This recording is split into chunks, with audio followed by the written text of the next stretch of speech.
En marge de la 74e édition du National Prayer Breakfast, grand rendez-vous international réunissant dirigeants politiques et personnalités influentes, le président de la République, Félix Tshisekedi, et l'opposant Martin Fayulu se sont rencontrés.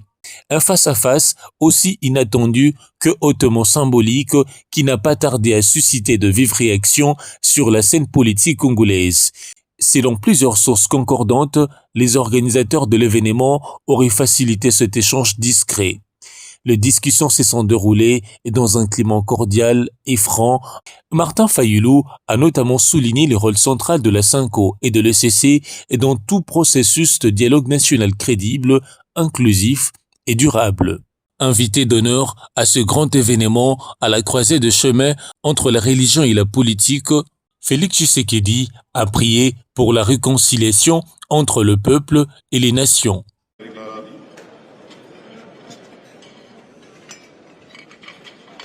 Voilà, je tiens à remercier le président Donald Trump pour l'accueil qui m'a été réservé à ma délégation et à moi-même. Et je tiens à remercier les organisateurs pour leur invitation et surtout l'honneur qu'ils me font de pouvoir être le premier chef d'État africain à adresser une prière lors de cet événement mondialement connu. Prions. Dieu Tout-Puissant, Père de miséricorde et Dieu de toute consolation, toi qui es le maître des temps et des circonstances, le juste juge et le prince de la paix, nous te rendons grâce pour le souffle de vie et élevons vers toi une même prière au-delà de nos langues, de nos histoires et de nos intérêts. Partant de cette considération, nous nous appuyons sur cette parole tirée de l'Évangile selon Matthieu, au chapitre 5, verset 9. Heureux ceux qui procurent la paix, car ils seront appelés fils de Dieu. Aujourd'hui, Seigneur, fais de nous des artisans de réconciliation. Là où la méfiance a fermé la route, ouvre un chemin. Là où l'orgueil a dressé des murs, apprends-nous à bâtir des ponts. Là où l'histoire a laissé des blessures, suscite des gestes de guérison. Et nous voici en ta présence, engageant nos cœurs et nos vies pour la réconciliation entre les peuples et entre les nations, afin que règne la paix et la justice, la droiture et la liberté, la sécurité et la dignité partout dans le monde. Affermis en nous cette conviction plus forte que nos différences culturelles et la diversité de nos traditions religieuses. Il existe en chaque être humain une lueur intérieure, une étincelle divine qui fonde notre valeur, consacre notre dignité et appelle de nous le respect. Bénis, Seigneur, chacun des chefs d'État et de gouvernement ici rassemblés. Donne à chacun un cœur humble, une parole juste et une main ferme, afin que l'autorité qu'il exerce serve la paix et la dignité humaine. Seigneur, nous te présentons aussi celles et ceux qui ne sont pas dans cette salle, mais qui vivent affligés. Les victimes des guerres, de la violence, du terrorisme, les réfugiés et les déplacés, les enfants privés d'avenir par la misère, les hommes et les femmes éprouvés par l'injustice et les inégalités. Que leur visage et leurs larmes soit pour nous un appel permanent à des politiques courageuses de réconciliation, à des gestes concrets de justice et d'équité, et à des choix responsables qui préservent la vie et rendent l'espérance possible. Dieu de paix, fait de ce déjeuner de prière plus qu'un rituel protocolaire.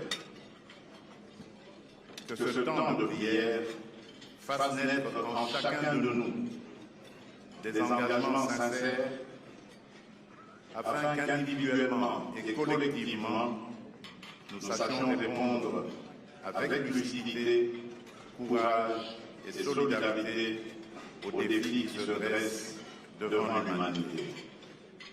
Nous te prions au nom de notre Seigneur et puissant Sauveur, Jésus-Christ, le Prince de paix. Amen.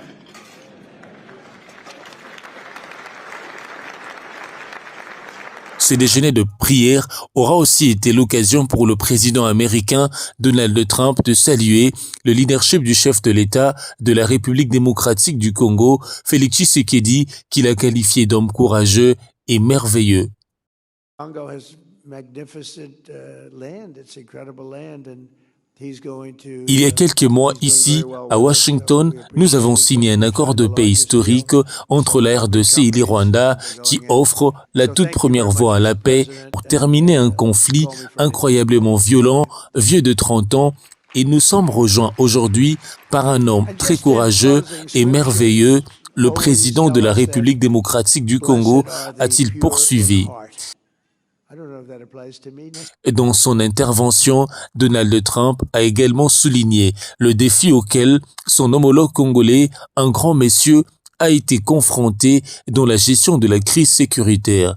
Il a dit, je cite, « Je sais que ça ne s'est pas bien passé, c'était dur, c'était plusieurs années, rien n'est facile, a-t-il dit, avant d'ajouter, mais nous apprécions votre présence ici, c'est un grand jour d'honneur. » Les présidents américains ont en outre mis en avant la conclusion de l'accord économique majeur entre les États-Unis et la RDC dans les domaines de minerais stratégiques qu'il a présenté comme l'un des plus importants partenariats conclus entre Washington et un pays africain. Ensemble, lui et moi, nous avons signé les plus grands accords sur le minerai de l'histoire de relations Afrique-États-Unis, a-t-il indiqué. Le président Trump, tout en insistant sur le potentiel économique du Congo et sur l'intérêt manifesté par des entreprises américaines pour y investir. Vous savez, le Congo est une terre magnifique, c'est une terre incroyable, donc nous l'apprécions. Nous avons signé le plus grand accord avec certaines de nos grandes entreprises et ils vont y aller, a-t-il martelé. Pretty quickly. A few months ago, right here in Washington, we signed a historic peace agreement between the Democratic Republic of the Congo and Rwanda, which provides the first ever pathway to peace to end a 30-year, unbelievably violent conflict. And we're joined today by a very, very brave and wonderful man, the president of the Congo, President, would you stand up, please? You are so...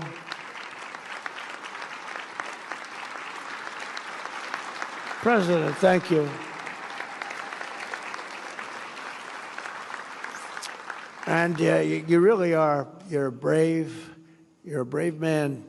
I know what you've been through. I know that one very well. That was a hard one. That was many, many years. And it's working out okay. Nothing's easy. Every once in a while I have to call them both back, but it's working out okay. It's going to work out good. But you are brave, and we appreciate you being here. Great honor. Great honor. Good guy.